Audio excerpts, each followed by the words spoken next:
Happy 2024. How do you feel about resolutions? Are you a resolution person or are you not a resolution person? I know we have people on opposite ends of the spectrum, and I wanted to just come on and give my 2 cents because I do think that there can be some value in thinking about new year, fresh approach, and I like to approach it that way. Fresh approach. You don't want to change yourself. You just maybe want to change some of your habits. And so I wanted to come on and just give you a little bit of insight of what that means for me, having reached some of my goals and helping ladies reach their goals, whether that's to lower inflammation, eat healthy, or maybe manage your body weight. So whatever your health goals are, I think that there are some lessons learned that were hard on me, and hopefully me sharing will make it easier on your journey. The first one is to focus on the process, not the outcome. When you are only focused on what happens at the end point, you can lose track of all the value that happens in the gray space between start and finish. That's where the value happens. That's where the learning happens. That's where the change happens. So focus on the process, not the end goal. The other part to that is that when you're just focusing on the end goal, when you get there, what's next? You always have to have a what's next.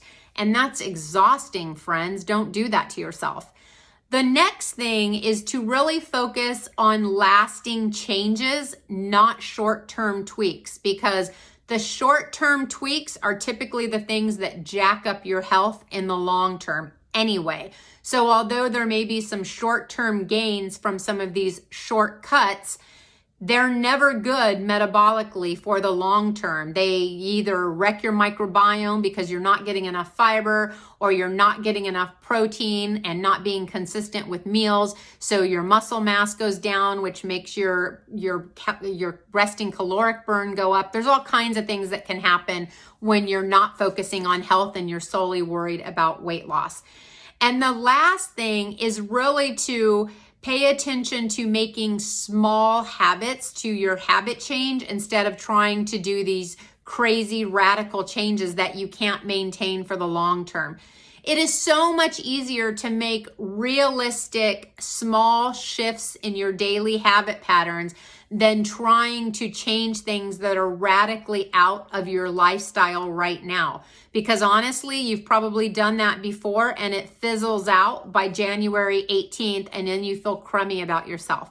So focusing on small shifts instead of radical changes is important. And that may look something like, okay, I'm not exercising at all right now, but I want to be an exercising person. So I'm going to try and exercise 3 days a week, Monday through Friday.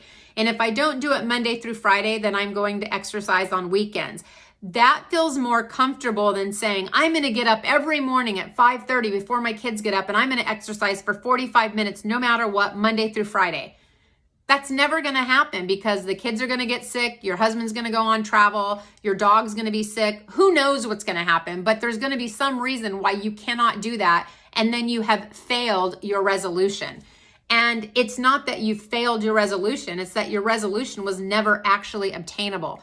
So instead of focusing on a resolution, think about a fresh year, fresh approach, and ways of making things that you can stick to, focusing on the process, not the outcome. Small shifts, not big changes.